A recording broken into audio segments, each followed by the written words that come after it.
Alors bonjour à tous. Aujourd'hui, ce que je vous propose, c'est un petit voyage dans un rayon de moins de 10 km, puisque nous allons suivre le voyage de substances toxiques au sein de notre organisme. Alors, ce cheminement des substances à l'intérieur de notre organisme, c'est ce qu'on appelle la toxicocinétique. Alors étymologiquement, ça vient de toxico-toxique, cinétique, mouvement. Et donc c'est une thématique dans laquelle on va se poser un certain nombre de questions. J'en ai listé quelques-unes ici. Donc par exemple, à quelle vitesse est-ce que la molécule va être absorbée par notre organisme? Est-ce qu'elle va pouvoir se distribuer de façon uniforme dans les organes et les tissus? Est-ce qu'elle va s'y accumuler à plus ou moins long terme? Comment est-ce qu'elle va faire pour voyager dans notre organisme? Est-ce que pendant ce voyage, elle va être transformée dans une autre molécule au niveau hépatique? Et de quelle façon est-ce qu'elle va être éliminée? Donc, on peut voir tout de suite que toutes ces questions, elles sont essentielles à la compréhension d'un effet toxique d'une molécule sur notre organisme, puisque pour avoir une action toxique, la molécule va d'abord se frayer un chemin jusqu'à son organe cible pour pouvoir avoir cette action toxique. Donc, le devenir d'une substance dans l'organisme va être la résultante de plusieurs étapes qui peuvent avoir lieu de façon simultanée ou de façon séquentielle. Alors, la première étape, c'est l'étape d'absorption, durant laquelle la molécule va atteindre la circulation générale depuis son site d'administration. Ensuite, l'étape de distribution, au cours de laquelle la molécule va diffuser dans les organes et les tissus de notre organisme. Le métabolisme, donc, qui va pouvoir transformer une molécule mère en une ou plusieurs molécules filles. Et puis l'excrétion, qui va consister en l'évacuation de la molécule de notre organisme. Donc on regroupe métabolisme et excrétion sous le terme d'élimination. Et donc, ces quatre étapes qu'on regroupe sous l'acronyme ADME vont influer sur la quantité de substances présentes en tout temps dans notre organisme et donc vont conditionner ces actions toxiques. Donc, au cours de cette présentation, on va voir les quatre étapes du cycle ADME. Et puis, on finira par une petite étude de cas. Donc, j'ai choisi une molécule organique et une molécule inorganique. Regardez un petit peu ce qui se passe au cours de ce cycle. Alors, donc, il y a trois voies d'exposition aux produits chimiques. La voie respiratoire, qui est la voie la plus importante, suivie de la voie cutanée et de la voie digestive. Donc, depuis ce site d'administration, la molécule va vouloir passer dans le sang. C'est le processus d'absorption. Donc, c'est le processus par lequel le toxique passe dans la circulation générale depuis son site d'administration. Donc, dans cette présentation, on va voir un petit peu les trois voies d'exposition aux produits chimiques. On va voir de quelle manière une molécule traverse ces barrières que sont la barrière du poumon, de la peau et de l'intestin. Et puis un petit peu les déterminants de ce passage. Qu'est-ce qui fait que la molécule parvient de façon plus ou moins importante à traverser? Alors on commence par la voie d'exposition professionnelle la plus fréquente, comme l'a rappelé Virginie Matera. L'absorption par inhalation. Donc l'absorption par inhalation, elle va dépendre de la nature du composé qui va être inhalé. On sait que des gaz vont pouvoir diffuser de façon très importante et très rapide au niveau de la barrière alvéolaire et passer dans la circulation sanguine. Les vapeurs donc des composés liquides qui se sont volatilisés, dont les composés organiques volatiles, vont traverser en fonction de leurs propriétés physico-chimiques. Donc on a le coefficient de partition 100R qui représente l'affinité, la capacité de la molécule à traverser la barrière alvéolaire. Donc ça va être fonction de la taille de la molécule, de sa lipophilie et puis d'autres propriétés. Et puis pour les aérosols, il va d'abord y avoir l'étape de dépôt de la molécule au niveau du poumon, dont la taille va représenter va avoir une grande importance, puisque du coup la taille va conditionner la zone de dépôt au niveau de l'arbre respiratoire. Donc les composés organiques vont pouvoir diffuser ensuite à l'intérieur de la circulation générale selon, pareil, leur coefficient de partition, donc leurs propriétés physico-chimiques. Les composés inorganiques, ça va dépendre un petit peu de leur solubilité. Donc les composés solubles vont pouvoir diffuser selon leur capacité à se solubiliser dans les fluides biologiques, contrairement aux composés insolubles. Donc s'ils sont de grande taille, il n'y aura pas de passage du tout. Et si on a des molécules insolubles de très petite taille, c'est le cas de certaines nanoparticules, on va avoir un passage direct au niveau du sang. Alors, quels sont les déterminants du passage d'un composé qui est inhalé? Alors, la vitesse d'absorption va être fonction, donc, comme je vous disais, des propriétés physico-chimiques du composé, de la concentration plasmatique, du débit sanguin et puis également du débit de ventilation alvéolaire. On sait que lorsqu'on passe d'un état de repos à une activité physique intense, on va augmenter notre ventilation alvéolaire et notre débit cardiaque. Donc sur l'expérience qui a été faite, la ventilation alvéolaire a été multipliée par 7 et le débit cardiaque a été multiplié par 2. Donc étant donné que la vitesse d'absorption par inhalation va être proportionnelle à ces facteurs-là, on va avoir une augmentation de la vitesse d'absorption par inhalation pour ces composés-là, et ce d'autant plus que l'activité physique est intense. Alors on passe à la deuxième voie d'exposition professionnelle, la voie cutanée, donc dans laquelle la molécule va devoir se frayer un chemin parmi toutes nos couches cutanées pour parvenir au niveau du derme qui contient les capillaires sanguins. Donc il y a 3 voies de passage à travers la peau selon les substances chimiques. Donc les molécules vont pouvoir passer pour la voie intercellulaire entre les cellules constitutives de notre épiderme, donc que sont les cornéocytes, et puis diffuser passivement jusqu'à atteindre le derme et les capillaires sanguins.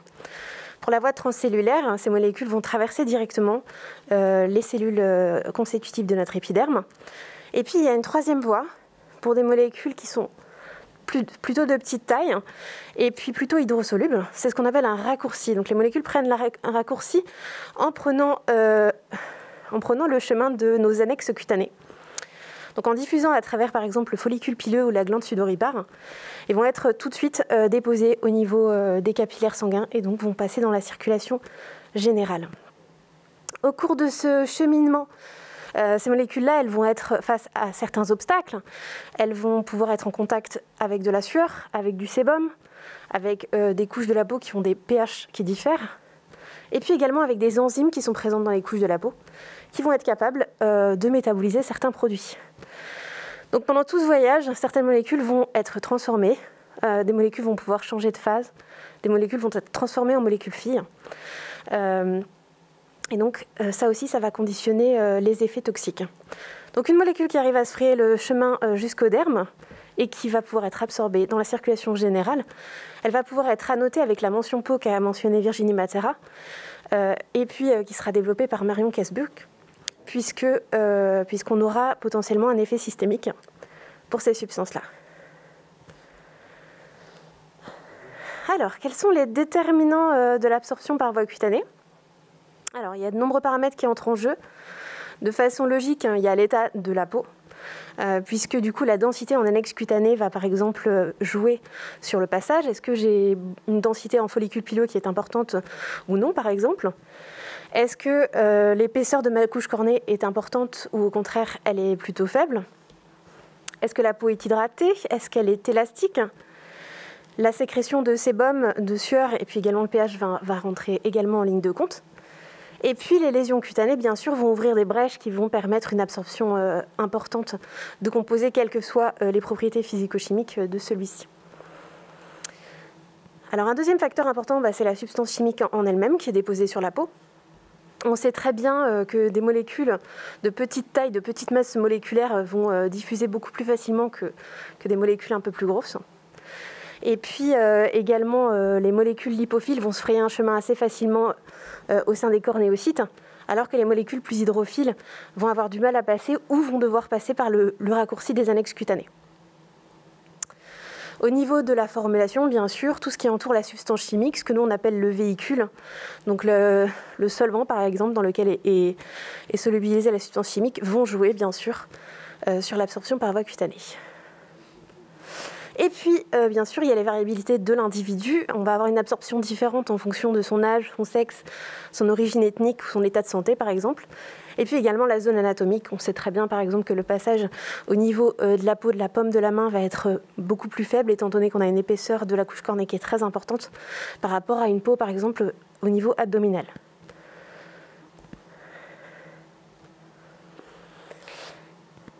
Donc on passe à l'absorption par ingestion involontaire. Donc comme je vous disais, c'est une voie qui est un petit peu plus minoritaire, qui est beaucoup moins bien caractérisée, beaucoup moins bien connue aujourd'hui.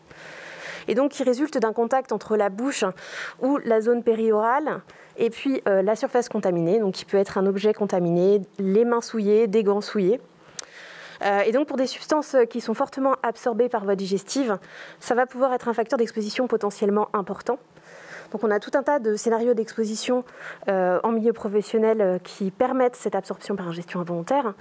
On va avoir des personnes qui vont porter la main à la bouche, qui vont se toucher le visage, qui vont par exemple fumer une cigarette ou retirer leur équipement de protection avec la bouche. Donc tous ces scénarios d'exposition sont favorables à une ingestion involontaire. Et puis également, dans une moindre mesure, une ingestion par déglutition de substances préalablement inhalées en avalant sa salive également. Donc du coup, lorsqu'on regarde cette voie d'exposition, il va falloir prendre en compte l'absorption par voie cutanée et puis également l'absorption par voie digestive, puisque du coup, ce seront les deux déterminants du passage pour cette voie. Alors, la quantité de composés absorbés, elle va être fonction de plusieurs paramètres, de la quantité présente sur la surface contaminée et puis bien sûr de la fréquence du contact avec cette surface. Donc on sait par exemple que la quantité absorbée va augmenter avec la fréquence du contact. Par contre, on atteint au bout d'un certain temps un niveau plateau et de nouveaux contacts ne vont pas entraîner une augmentation de la charge et du transfert. Donc la durée et puis bien sûr la fréquence des contacts main-bouche, objet-bouche, et puis tout ce qui concerne l'efficacité du transfert. Donc ça va dépendre de la nature du composé. Est-ce qu'il est sous forme liquide? Est-ce qu'il est sous forme de poudre? On sait que des particules de petite taille vont être bien mieux transférées que des particules de plus grosse taille. La surface contaminée, si elle est rugueuse ou poreuse, elle va permettre un transfert majoré de composés par rapport à une substance lisse. La transpiration, le fait que la peau soit moite ou sèche, donc ça va jouer et sur l'absorption par voie cutanée, puisque du coup elle sera majorée sur peau humide, et sur l'efficacité de transfert qui sera aussi majorée pour la peau moite comparée à la peau sèche. Les frictions vont aussi jouer, puisque du coup ils vont augmenter la surface cutanée en contact et donc vont majorer le transfert de composés également.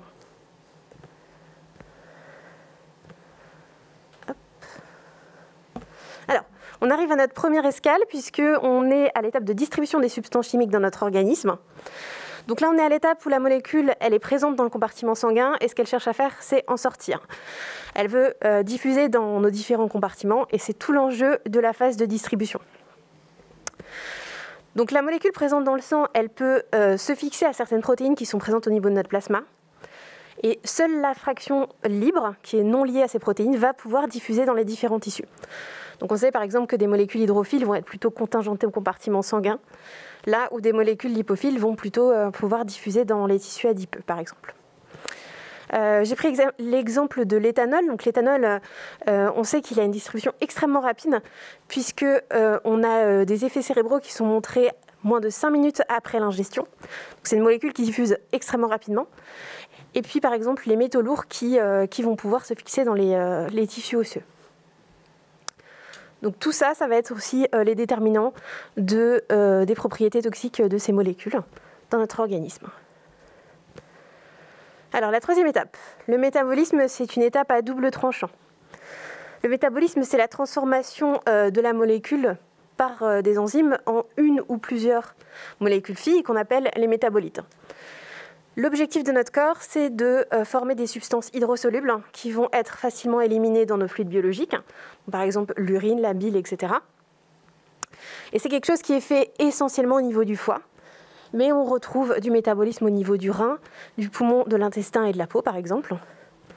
Donc comme je vous disais, c'est à double tranchant puisque l'objectif, c'est de détoxifier notre organisme, donc d'obtenir une molécule fille qui va être facilement éliminée et qui n'aura pas d'effet toxique. Mais au contraire, on peut parfois aboutir à une bioactivation, c'est-à-dire à la création d'une molécule fille qui va être plus toxique que la molécule mère. Et puis on arrive à la dernière étape du voyage, l'excrétion des substances chimiques. Donc c'est l'étape de l'évacuation des composés et de leurs métabolites hors de l'organisme par des organes excréteurs, donc essentiellement le rein et le foie. Ces substances, elles vont pouvoir être éliminées dans nos fluides biologiques, comme l'urine, les fesses, la bile, l'air exhalé, le lait maternel, etc. Donc c'est pour cette raison que on peut vous faire souffler dans le ballon lors d'un contrôle autoroutier. C'est pour connaître la concentration d'éthanol que vous avez excrété dans l'air exhalé et qui permet de retomber sur la concentration d'éthanol plasmatique présente dans le sang. Alors, il y a un petit cas particulier, c'est le cycle entérohépatique. Donc là, en théorie, on arrive à la dernière étape du cycle ADME, l'excrétion. Il peut se passer une biotransformation donc en métabolites qui vont être excrétés par exemple dans la bile et qui vont être réabsorbés au niveau intestinal. Donc à ce moment-là, on redémarre le cycle ADME. Après l'étape d'excrétion, une nouvelle étape d'absorption. Alors cette étape d'excrétion des substances chimiques, elle est très importante dans le suivi des expositions, puisque, notamment la biométrologie, puisque du coup il va falloir connaître de façon précise la cinétique d'excrétion d'une substance chimique pour pouvoir déterminer le bon moment de prélèvement, par exemple d'un prélèvement urinaire, pour pouvoir qualifier une exposition. Donc ça c'est quelque chose qui sera vu en détail dans les présentations suivantes. Et donc je finis par mon étude de cas. Donc j'ai choisi le bisphénol A et le cadmium pour l'étude de cas. Alors le bisphénol A, c'est un perturbateur endocrinien avéré. Et on a une exposition professionnelle des agents de caisse qui manipulent les tickets de caisse qui sont imprégnés de ce perturbateur endocrinien. Donc on a une absorption par voie cutanée qui est démontrée chez ces professionnels-là. On a un passage transplacentaire qui est avéré également pour ce bisphénol. Et puis c'est une molécule qui est très facilement et très rapidement métabolisée par le foie et puis par l'intestin dans le cas d'une exposition par voie orale. Le corps aboutit à une détoxification, puisque du coup, le corps produit des métabolites glucuro- et sulfoconjugués qui n'ont pas cet effet perturbateur endocrinien de la molécule mère. Donc on aboutit bien à cette détoxification. Et puis on a une excrétion par voie urinaire qui est extrêmement rapide. Donc on a une demi-vie pour cette molécule qui est plutôt courte. Et de l'autre côté, le cadmium. Alors le cadmium, c'est une molécule qu'on retrouve dans énormément d'industries, avec une exposition professionnelle qui est démontrée également.